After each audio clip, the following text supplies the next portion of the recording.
चला आज आपण वरण फोडणी देऊ। वरण फोडणी देण्यासाठी मी ही डाळ कुकरला 3 शिट्ट्या करून शिजवून घेतलेली आहे। ही तुरीची डाळ आहे, मुगाची पण असते, मुगाची उडदाची तुम्हाला जी आवडेल ती तुमच्या आवडीनुसार टाकू शकता। आणि इथं टोमॅटो, परत कढीपत्ता, कोथिंबीर आणि लसण आणि कोथिंबीर हे चिरून घेतलेले आहे। तर त्याचे काप करून तुकडे करून आणि आता आपण फोडणी देऊया। आता इथे कढई तापलेली आहे, एक चमचाभर मी तेल टाकलं होतं, कढई तापलेली आहे, त्याच्यात आता जिरे मोहरीचा तडका, परत आता कढीपत्ता, लसूण, कोथिंबीर आणि टोमॅटो।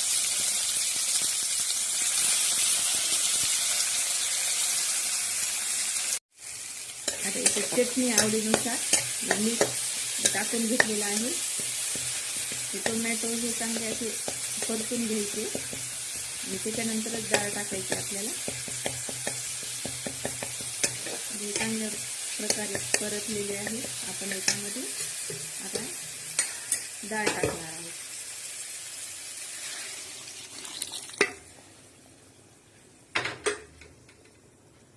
अशा प्रकारे आता याच्यामध्ये मी गरम पाणी टाकून घेतलेलं आहे, जेवढी आपल्याला पातळ हवी आहे तेवढी।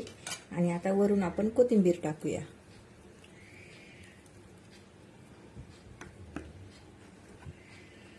ही झाली आपली डाळ, तुरीची डाळ, जी आपण भाताबरोबर किंवा इतर पोळी बरोबर, पराठ्याबरोबर कशासोबत पण खाऊ शकतो।